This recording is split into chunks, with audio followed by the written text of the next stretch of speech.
Assalamualaikum warahmatullahi wabarakatuh. Wabarakatuh. Oduu ajaa'ibaatiif waan ajaa'ibaa baay'ee qabanne dhufni baga gammadan isiniin jedha. Waan ajaa'ibaa tokko akkuma dheengadda isinitti hime har'as waan amma gammachuun isinitti hima. Hundi keessanuu warri hordoftoota koo taatan warri maatii naaf hin ta'in subscribe gochuudhaan warri maatii koo taatan like gochuudhaan nama biraatiif dabarsaa oduun gammachuu kun hunda keenyaafuu injifannoo guddaadha jechuudha. Egaa akkuma isin beekaa jirtanu erga kaleessaatii waan miidiyaa kanarratti deemaa jiru hundi keenyaayyuu argaa jirra. Har'as akkuma sana oduu gammachiisaa qofitti dhufaa jira jechuudha. Waan baay'ee irraa dubbanna. Gargaarsi Booranaaf Wallaggaaf godhamaa jiru jabaatee itti fufuudhaan birri miiliyoona 2 wayi gahee jira waan ta'eef baga gammaddan isin jedha Oromoo kiyyaa. Itti aansuudhaan immoo wanti nuti dheengadda isinitti himaa turre Jawaar Mahammad Baqqalaa Garbaatiif hidhamtoonni siyaasaa torbii kana keessan gadhiifaman jedhee isinitti meetiin ture. Sunis dhibbaan dhibbatti dhugaa ta'e mirkanaa'uunsaa beekamee jira. Sadaffaa irratti TDF yookiin juuntaa jettanii warri isin waamtanuu daseeta qoxaaxarseetu jirti jedhamee miidiyaa mootummaatiinis waa hundaanuyyuu achi keessaa caffaramaa jira waan ta'eef as dhiyaatanii jiru.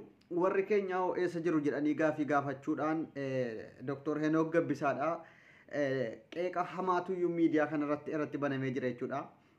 Ani akka nama dhuunfaa tokkotti wanti kun gaafii sirriidha jedhaniin gaafadha.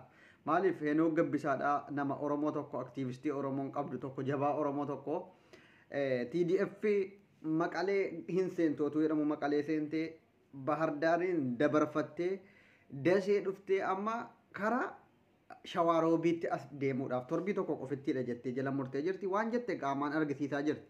Warri keenyaa kun hamma yoonaatti suuraa ajaa'ibaatiif viidiyoo adda addaatiif eebba ajaa'ibaa argaa jirra. Nama miiliyoonaan lakkaa'amu wabootti lakkaa'amaa irra galatoomaa yanna qeerroodhaan wanti amma nuti gaafii nuti ta'e akkuma TDF as dhiyaattee Finfinnee jala gartee ara kiiloo qarbenaal jedhaa jirtu kan otuu woboon waggaa 40 bosona keessa jiru har'as marsaa lammaffaadhaaf Oromiyaa keessatti qeerroon itti makamtee jirtu dhufee ammas TDFtu aangootti deebi'aa jira moo woboon of qopheessee Oromiyaa harka isaa galfachuudhaaf qophaa'eera kan jedhu gaafii hunda keenyaati. Otuu dhuguma dheengadda waliigalteen jira waan gaariidha. Wobooniif TDF waliigalanii mootummaa kana irratti duula hamaa gaggeessanii mootummaa kanaaf waan gaarii yookiin uummata kanaaf mootummaa kana dhiibbaa irratti godhamu jennee deeggarree turre.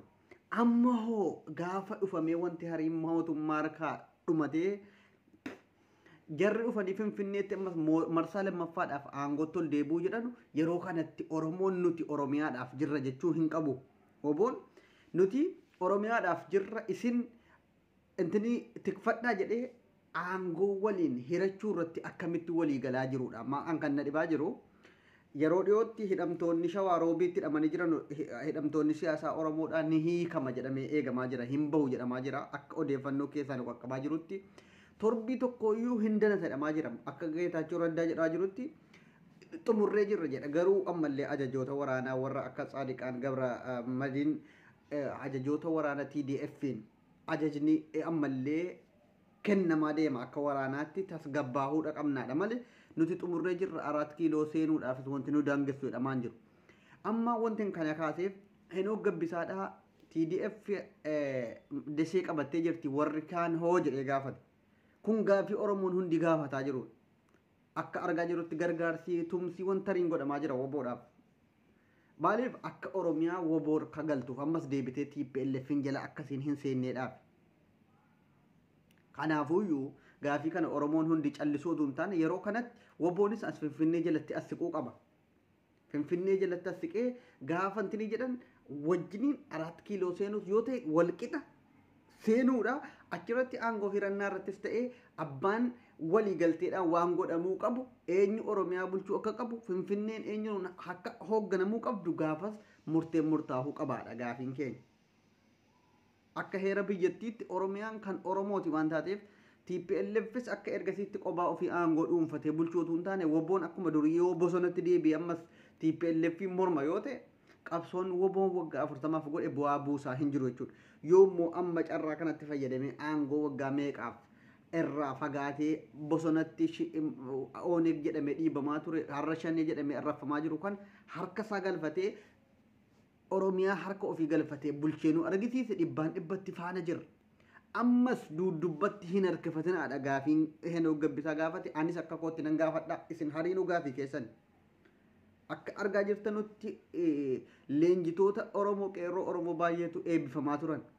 Akka suuraa irratti argaa turretti akka maalitti dhibbaan dhibbatti Oromiyaa hunda dhuunfachuudha kan nuti isinirraa barbaannu. Garuu hanga yoonaatti wanti dhuunfatame tokko argaa hin jirrus. Jarri Maqalee irraa kiiloomeetira meeqaa otuu lolanuu otuu maal jedhanu dhufanii Finfinnee hudduu jala ga'aniiru. Keenyawoo maali dhugaa yoo wal gaafanne walitti muun qeeqaaf miti waan wal jaallannuuf gargaarree maal jenneera. Yeroo ammaa kana yeroo waraanni mootummaa hin jirre kana Oromiyaa hunda harka keessan galfachuudha qabduudha bar gaafiin keenya. Gaafiin Oromoon isinirraa qabu kana jabaadhaa isiniin jedha. Waa hin jira Jawaar Mahammad immoo ani isiniin jedhaa jiru. Waa hin jira Jawaar Mahammad dhibbaan dhibbatti dhugaadha. Na amanaa yeroo kana yoo danate torbii tokko booda numa gadhiifamu.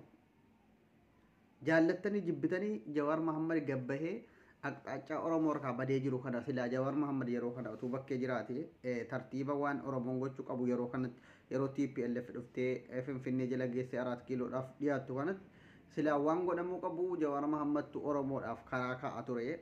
Warri ergasii Jawaar Mahammad kootii isaa jala dhokatanii jiranus har'a hin jiran.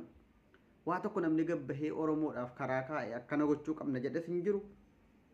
Wanti nuti argaa jirru hin jiru. Baay'ee tokko yaaddoo guddaa keessa hin jiraan akka kootitti. Akka nama Oromoo tokkotti yaaddoo guddaa keessa seeneet hin jira. Isin hoo mee koomentii jalatti yaada keessan naaf barreessaa. Wanti godhamuu qabu maal godhamuudha qaba.